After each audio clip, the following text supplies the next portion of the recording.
Bienvenido al lugar donde opinan los expertos. Hoy contaremos un podcast en Contando un Podcast. Hola, muy buenas tardes a todos. Bienvenidos a su programa nuevamente aquí Contando un Podcast en Cafil, México. En esta ocasión tendremos como invitado especial al doctor Luis Miguel Holguín Martínez, en el cual nos va a hablar de un tema sumamente importante sobre la actualidad que viven hoy en día los contribuyentes. Lo que es defensa fiscal estratégica a través del recurso de revocación. Bienvenido, doctor. Muchas gracias por la invitación, mi estimado Paulo Pascasio. Es un gusto estar con ustedes en esta tarde. Y sí, efectivamente, ¿cómo están actuando hoy las autoridades fiscales? Sin lugar a dudas que estamos en el mes de septiembre, estamos a unos cuantos días de que se presente la iniciativa para el próximo año en temas relativos a ley de ingresos y las cuestiones fiscales. Y pues bueno, si hacemos un poquito de memoria, el año pasado cuando se presentaba la ley de ingresos de la Federación para 2022 con relación a la ley de ingresos de la Federación 2021, vimos un aumento en la recaudación de cerca de 800,000 millones de pesos. Eso nos llevaba a la reflexión en aquel tiempo, decir, ¿de dónde va a sacar la autoridad fiscal esos recursos, esos ingresos? Hoy lo estamos viviendo y lo estamos comprobando, que hoy tenemos un fisco federal que está desarrollando facultades de comprobación de una forma agresiva. Sí. Y en algunos casos hasta lesiva en los derechos fundamentales de los contribuyentes. Tuve la oportunidad de estar hace como 2-3 meses en Ciudad de México. Atendimos 3 actos de fiscalización. Los 3 eran revisiones de gabinete. Yo considero que por la pandemia que pasamos, pero había una constante en estas 3 actos de fiscalización, y era que la autoridad estaba duplicando los ingresos de los contribuyentes. ¿Cómo es esto? Si bien es cierto que las revisiones fiscales, las revisiones de gabinete, pues eran por ejercicios, y esos ejercicios pues eran ejercicios pasados, y pues los ingresos se manifiestan en una declaración anual. Y por decírtela nada más así, de un contribuyente que recuerdo que había plasmado 237 millones de ingresos en un ejercicio, la autoridad estaba determinando 567. Significa un 100% más. Eso significa que la autoridad está hoy tomando en cuenta los FDIs emitidos, Sí.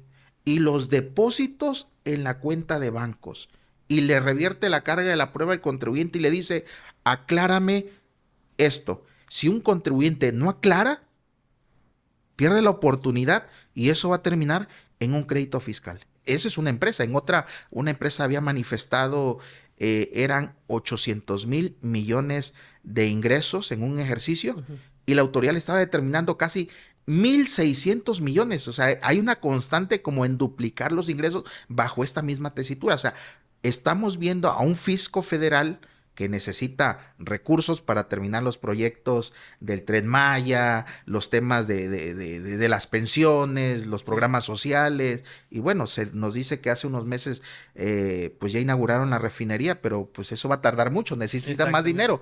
Y de algún lado necesita el fisco federal pues recaudar, ¿no? Entonces, en ese sentido, estoy viendo hoy por hoy, o estamos viendo, que el fisco federal está endureciendo. Ahí están las facultades en ley, me queda claro, pero tenemos un fisco más agresivo, más recaudador, determinando. Y ya para no, para ir haciendo esto muy práctico, porque realmente son ejemplos de la vida real.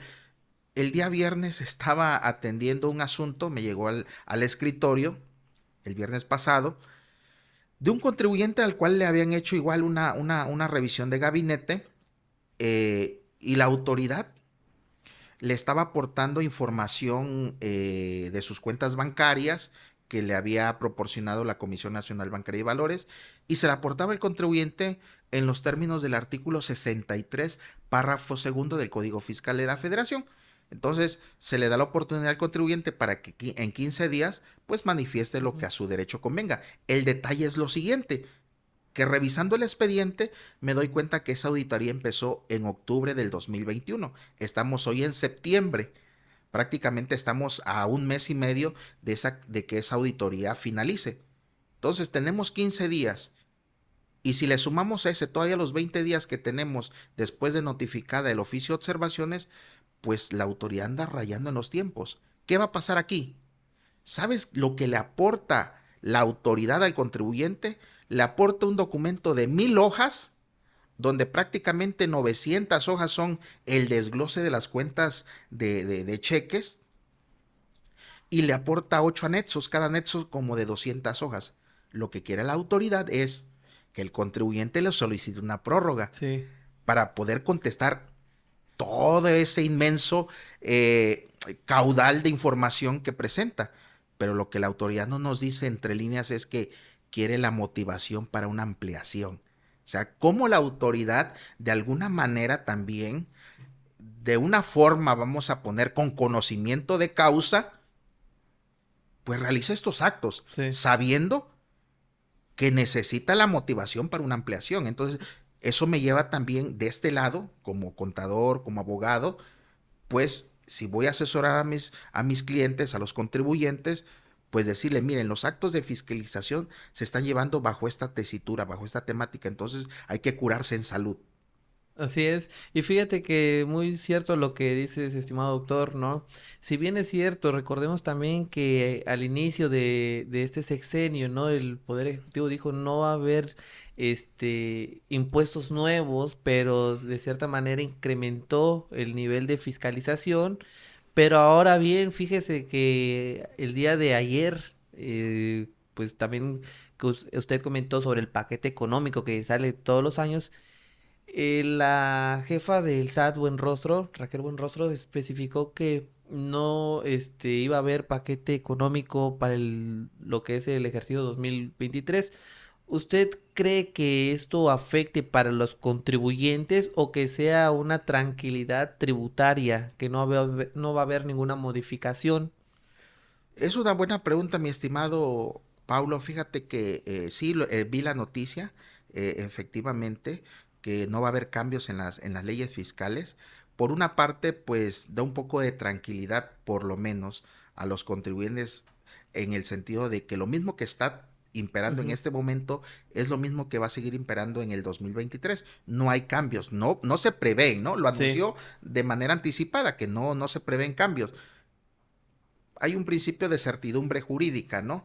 Que los contribuyentes paguen sus impuestos como lo vienen haciendo, que se procura que no haya tanta inseguridad, incertidumbre en la mecánica de los impuestos, ¿no? También, por un lado, eso es atractivo para los que van a invertir en México, sepan cuál es, en este momento, cuál es el tratamiento fiscal de los impuestos y que los contribuyentes tienen que enterar.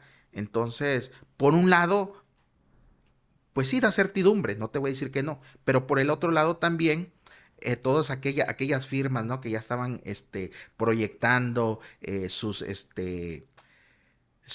reformas fiscales 2023, ¿no? Tantos cursos van a quedar ahí, yo creo que solamente en el limbo, porque si de ser así, aunque hay algunos temas que necesitan modificarse. El hecho de que no hay unos cambios sustanciales en las leyes fiscales no significa que puedan haber algunos cambios de precisiones. Puede ser eso, ¿no? No sé si lo que se refería la titular del SAT, la jefa del SAT, Raquel Buenrostro, era en el sentido de que no habrá impuestos nuevos. Lo que no sabemos es si tienen que haber algunos cambios respecto, de repente, en algunas disposiciones para que sean, pues se armonicen, ¿no? Las diferentes normas fiscales. Yo creo que eso sí puede ser, pero finalmente se anticipa que no va a haber un incremento como tal o un cambio sustancial en la tributación de lo que hoy ya están en los regímenes fiscales. Por un lado es un poco de certidumbre para los inversionistas, y para los propios contribuyentes que hoy están tributando, sin lugar a dudas. Efectivamente, ¿no? Ahora sí que por este ejercicio 2023 van a descansar los contribuyentes, pero también recordemos de que, y no debemos dejar a un lado lo que son los actos de fiscalización que están habiendo hoy en día, como lo mencionas sobre diferencias de ingresos con base a CFDI, lo declarado, ¿no? Pero también deben de tomar en cuenta que tienen un derecho de los contribuyentes, ¿no? Un derecho de audiencia, interponer un medio de defensa, ¿no? O el famoso recurso de revocación, mi estimado doctor. ¿Qué nos puedes abordar sobre eso, yo?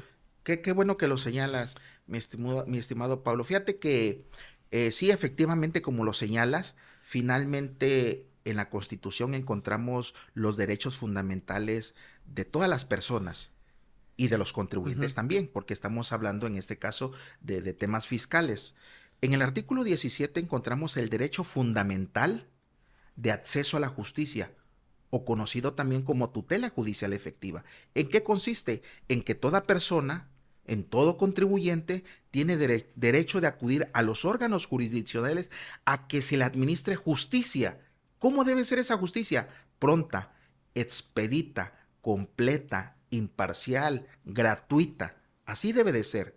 Nada de estar Sí. billeteando los asuntos. No, no, no. En materia fiscal, el derecho administrativo es un derecho muy elitista y la administración de justicia para los contribuyentes debe de ser en ese sentido. Ahora bien, como lo señalas, el primer alcance que tiene un contribuyente es lo que conocemos como el recurso de revocación. ¿Qué es el recurso de revocación? Bueno, el recurso de revocación es un medio de impugnación en materia administrativa que está regulada en el Código Fiscal de la Federación. Ahí encontramos la regulación de este recurso de revocación en sus numerales del 116 al 134. Ahí se establecen los plazos, la forma en que debe de presentarse, Sí. los requisitos, contra qué procede. Por ejemplo, el Código Fiscal señala que una vez que se nos notifique un acto administrativo definitivo, puede ser que te gusta una resolución determinante de un crédito fiscal en el que se te determina una cantidad líquida, entonces tenemos 30 días para interponer un recurso de revocación. Esta instancia es administrativa, se presenta ante la misma autoridad que emite el acto. Vamos a pensar en la práctica. Recibimos una visita domiciliaria. ¿Quién lleva a cabo la visita domiciliaria? Pues la administración desconcentrada de auditoría fiscal, Sí. ¿no? Es la que nos determina que hay diferencias en los impuestos, ¿no? Porque hay que recordar que el artículo sexto de Código Fiscal, pues tenemos ahí el principio de autodeterminación de las contribuciones. Ujú. Le corresponde al contribuyente determinar sus contribuciones y al fisco federal ejercer las facultades Así es. para cerciorarse que esa determinación sea la correcta, que lo que esté determinando el contribuyente sea lo que esté enterando. Entonces, una vez que el fisco federal lleve a cabo alguna facultad de comprobación, determina un crédito fiscal, un contribuyente tiene 30 días para impugnarlo. Pero hay que recordar que el recurso de revocación es optativo. Así es. Es decir, se puede agotar o no se puede agotar. ¿Qué pasa hoy en la práctica, queridos amigos? Muchos han perdido la fe en el recurso de revocación porque dicen, ¿qué caso tiene que presentemos un recurso si finalmente lo vamos a presentar ante la misma autoridad? La misma autoridad es la que nos revisó, la misma autoridad es la que nos va a contestar y muchos amigos han perdido la fe en el recurso de revocación porque dicen, pues es la misma autoridad que te va a resolver, realmente te va a confirmar. Dicen, de 100 recursos que se presentan, se pierden 101, ¿no? En el Sí. argot, entre los colegas se dice. Pero yo creo que puede haber una excelente defensa fiscal estratégica a través del recurso de revocación. Yo soy de esta idea que hay varias ventajas al promover un Ujú. recurso de revocación, mi estimado Paulo. Efectivamente, fíjate que es muy atinado lo que dices. Yo he visto varios colegas de que dicen, no, mejor me voy al contencioso en vez del recurso de revocación, porque qué finalidad o qué caso tiene presentarlo si es ante la propia autoridad, y pues mejor agoto lo que es el juicio contencioso administrativo. Pero ahora, este recurso, mi estimado doctor, ¿qué recomendaciones nos darías? para su aplicación, ¿no? ¿En qué casos? Fíjate, qué buena pregunta que haces. ¿Qué ventajas hay en presentar un recurso de revocación si este es optativo? Ok, yo considero que por lo menos tengo 5 puntos en mi experiencia en las que yo puedo presentar un recurso de revocación. Yo soy de esta idea. Cuando se nos presenta un asunto, queridos amigos, colegas, en el escritorio, no siempre deseamos lo mismo. ¿Cómo es eso? Sí, no siempre queremos lo mismo con lo que se nos está presentando. A veces yo quiero paralizar un procedimiento administrativo de ejecución. En ese momento lo que me interesa es paralizar un PAE, porque hay que recordar que los ejecutores van sobre las cuentas bancarias, lo que le duele al contribuyente. Si el ejecutor embarga las cuentas bancarias, prácticamente es la columna vertebral de una empresa. La empresa Exacto. en pocos días se muere. Entonces, en ese caso, lo que yo necesito es paralizar un procedimiento administrativo de ejecución. ¿Y cuál es el medio más eficaz para suspender un procedimiento administrativo de ejecución? Sin lugar a dudas, que es el recurso de revocación. Y en ese momento no me interesa la resolución al recurso de revocación. Y lo digo en el mejor de los sentidos. Lo que me interesa en ese momento es suspenderlo.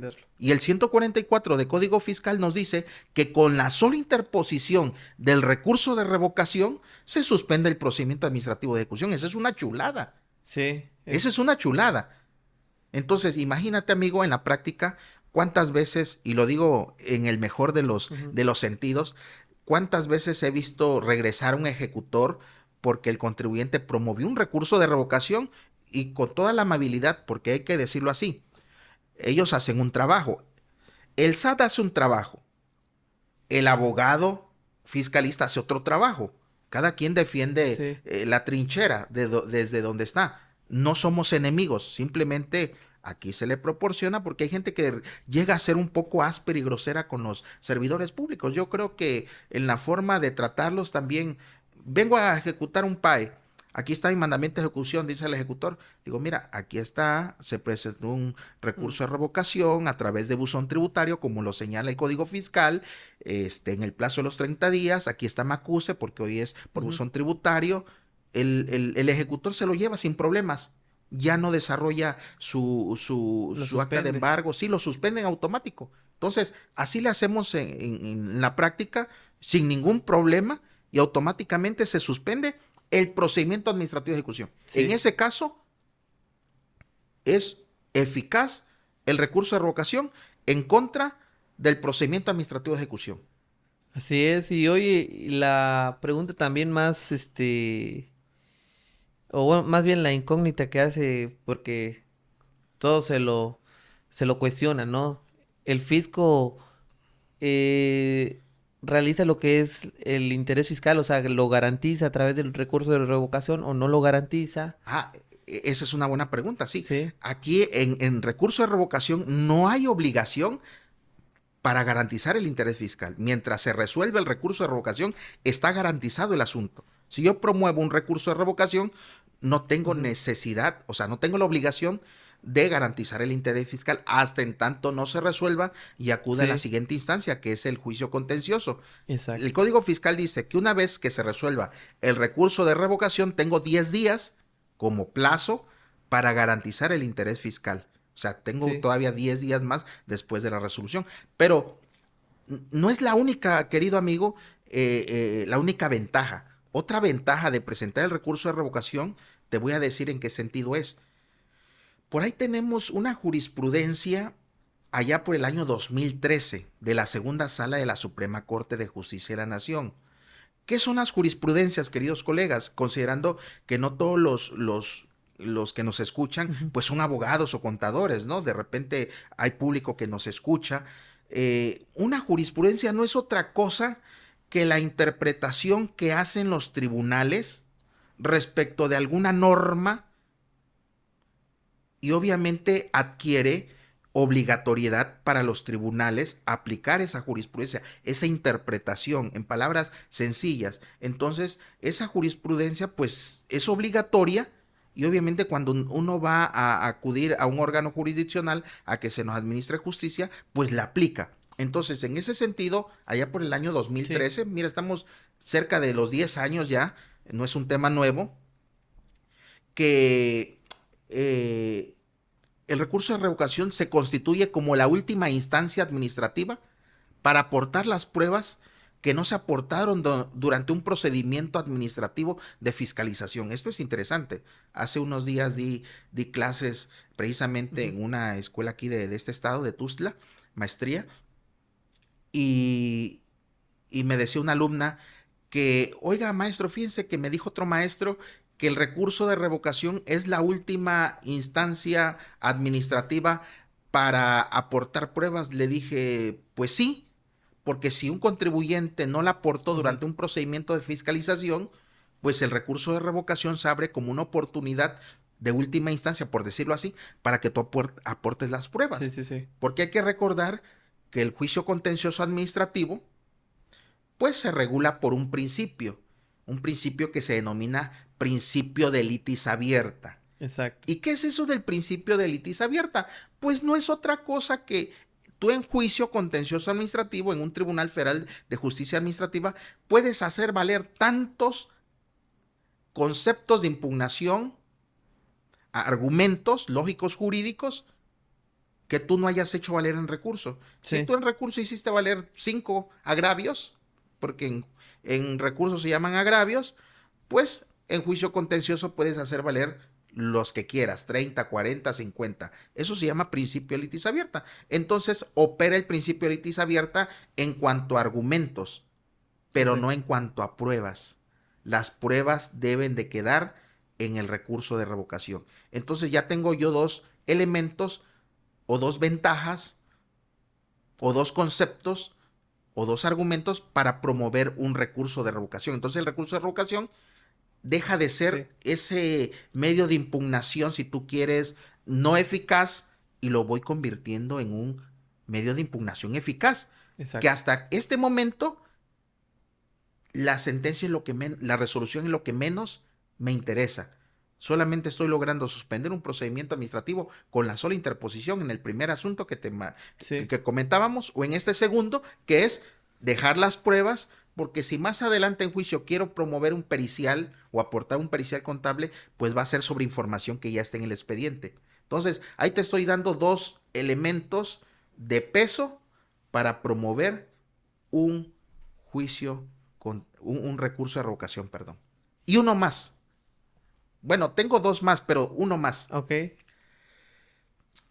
Me llegó el día viernes un asunto a la oficina de una responsabilidad solidaria, donde le notificaron, obviamente este tema de responsabilidad solidaria es para los socios, ¿no? Sí, sí, es sí. porque previamente hubo un crédito fiscal a una empresa, el SAT los buscó, no los encontró y pues agotan primero toda la maquinaria con la empresa, y al no poder cobrarlos, no localizarlos, pues van vía responsabilidad solidaria con los socios. Entonces me llegó este asunto, pero el detalle es que se lo notificaron como en junio, amigo.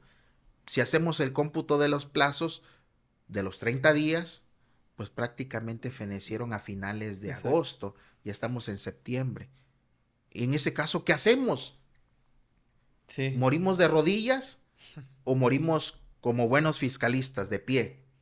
Pues tenemos que buscar las herramientas y las formas de poder subir ese asunto, pues como dicen muchos, al ring, ¿no? Exacto. Hablabas tú en un inicio del derecho de audiencia. Sin lugar a dudas que la Constitución es la Carta Magna, ahí están establecidos derechos fundamentales, no solamente de contribuyentes, de todas las personas. Y el derecho de audiencia es un derecho fundamental en materia fiscal. Es decir, se nos tiene que vencer en un juicio, se nos tiene que dar el derecho de oír nuestros alegatos, de aportar las pruebas, de que se nos notifique un acto administrativo. O sea, no se nos puede privar de la vida, de las posesiones, de las propiedades, sino mediante un juicio seguido ante los tribunales, previamente establecido. O sea, el derecho de audiencia te permite defenderte con todas las formalidades que señala el 14, ¿no? Sí. Pero bueno, entonces, en regreso al caso específico, ¿qué hacemos ante este tema de que ya se nos fueron los plazos?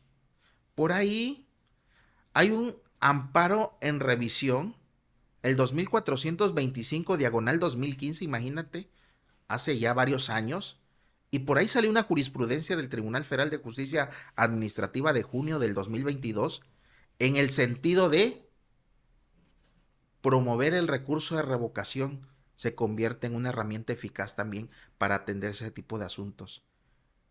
¿Por qué? Porque hay un artículo 129 de Código Fiscal de la Federación que hoy está derogado, Ujú. pero existió hasta 2014. Entonces, ese artículo contemplaba la ampliación del recurso. Cuando nosotros nos vamos a recurso hoy, la autoridad nos dice, no da lugar a la ampliación y no te aporto nada porque no hay ningún artículo de la ley que hoy lo establezca en Código Fiscal. Hoy Sí. está derogado. Lo que no sabe es que ya hay una jurisprudencia del Tribunal Federal de Justicia Administrativa, la cual la aplica el tribunal cuando nos vayamos, y hay un criterio de ese amparo directo en revisión que dice que los efectos del 129 todavía subsisten aun cuando ese artículo está derogado. Entonces eso pues se convierte en una estrategia para esos asuntos Sí. donde se nos fueron los plazos, acudimos al recurso, negamos en términos del artículo 68 de Código Fiscal de la Federación, no nos van a aportar nada y en juicio contencioso administrativo pues la estocada para ese asunto. Entonces ya te estoy dando 3 elementos, 3 argumentos o 3 ventajas de promover un recurso de revocación, y hasta ahí solamente lo estamos utilizando como una herramienta, como un Sí. medio para lograr algo.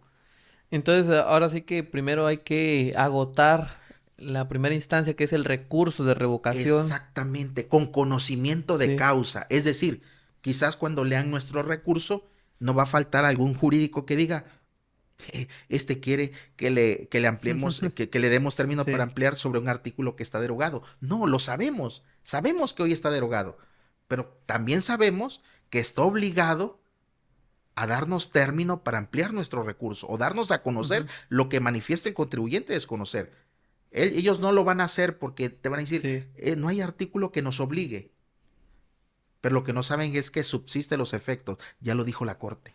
Efectivamente, ¿no? Ahora sí que, como bien comentas, amigo, es una estrategia antes de Exacta. pasar al juicio contencioso. Entonces vemos que hay muchas cosas interesantes en este recurso que hoy para muchos puede ser Sí. un poco desalentador promoverlo, ¿no?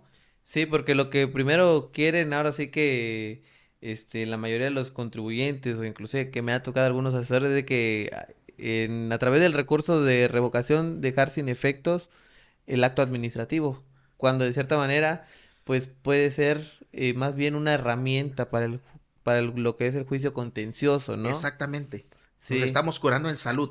exactamente, ¿no? Ese desconocimiento de que, pues, mejor lo agoto y aquí no pasó nada. Y otro de los puntos, ya Sí, así para ir cerrando, si quieres, el tema de recurso de revocación, puede ser en el sentido, querido amigo, cuando los tiempos los tenemos cerca de su ujú, vencimiento. Imagínate de aquellos contribuyentes que te visitan a tu despacho en los días 26, 27, 28, no falta. sí, Que digan, oye, fíjate que yo tenía un asunto y lo guardó la secretaria en el cajón, en el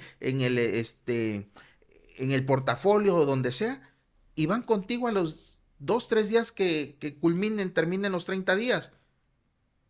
Pues el recurso de revocación. exacto. ¿Por qué?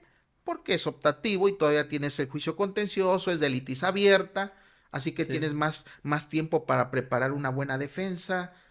Digo, no significa que no lo puedas hacer, porque hay que ujú, ser realistas.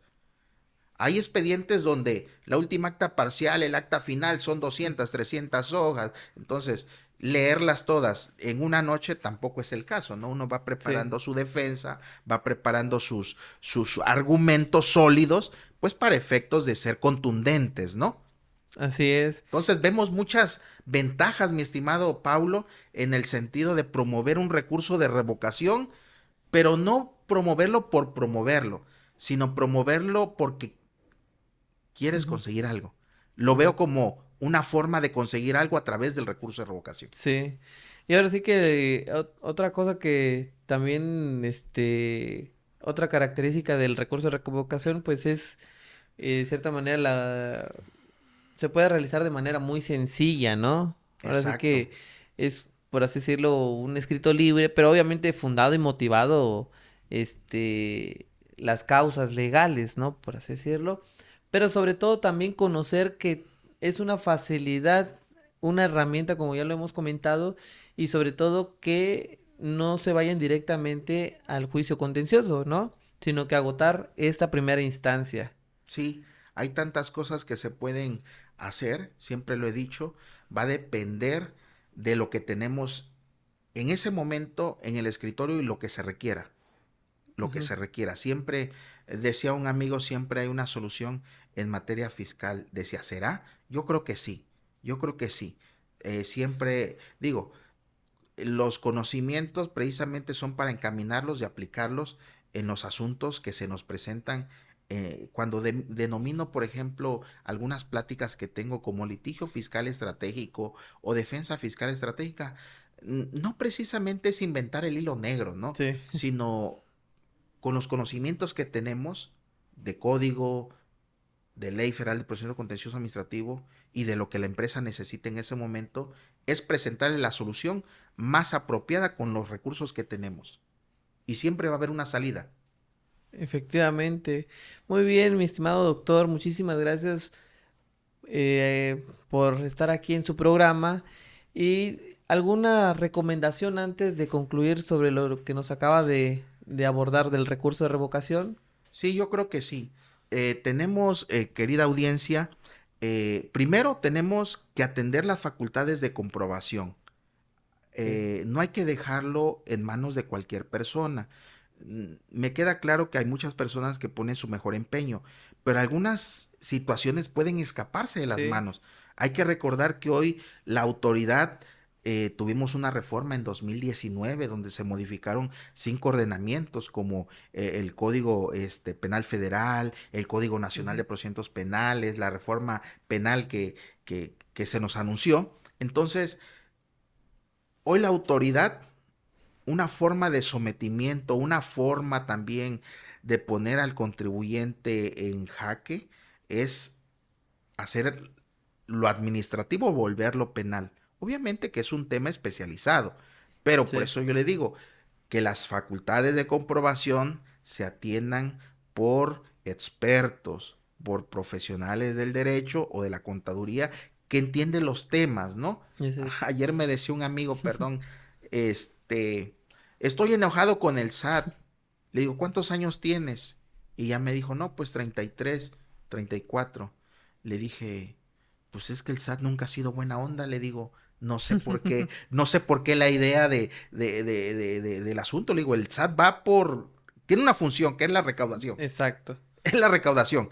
Y muchas veces de forma arbitraria, porque a sabiendas de que no tiene facultad o no lo puede hacer, lo hace. Sí. Entonces, eso es arbitrario. Entonces, mi recomendación es que se atiendan hoy las facultades de comprobación en las empresas por gente especializada, con conocimientos para atender esos actos de fiscalización. Y dos, voltear a ver al recurso de revocación como una opción, como una estrategia, agotarlo, sí. ¿En qué casos podemos agotarlo? ¿En qué casos no debemos agotarlo? Porque esto no es una camisa de fuerza, no es una receta de cocina. Habrá casos donde sí conviene agotarlo y habrá casos donde nos Ujú. vamos directamente al juicio contencioso administrativo. No necesariamente en todos los casos hay que agotarlos, hay que evaluar. Pero lo que sí quiero dejar de esta charla, de esta tarde, es que hay muchas ventajas al promoverlo, como las que hemos comentado. Muy bien, muchísimas gracias. Y antes de concluir, estimados participantes, añadiendo lo que acabas de mencionar, doctor, también el no realizar malas prácticas en el ejercicio de las facultades de comprobación de las autoridades, ¿no? Ese es un buen punto, sí, Sí, claro, sin lugar a dudas. porque en muchas ocasiones, pues ahora sí que el contribuyente se esconde, Exacto, obstaculiza, exacto. ¿no? Lo que va a fiscalizar la autoridad y pues de cierta manera puede ser contraproducente. Por eso decía que se atienda por especialista. El especialista te va a recomendar, atiende, no te escondas, proporciona, no oculta. Sí, Exacto. claro, efectivamente pusiste el dedo en la llaga. Cuando yo decía que se atiendan por especialistas es para no incurrir en esas malas prácticas. Efectivamente, sí. Coincido contigo. Muchísimas gracias, doctor. Esperamos volverlo a tener en su programa nuevamente. Y recuerden, estimados participantes, pueden consultar esta charla a través de Facebook, YouTube y Spotify. Muchísimas gracias y hasta la próxima. Expertos en temas legales, fiscales y de negocios. En Contando un Podcast.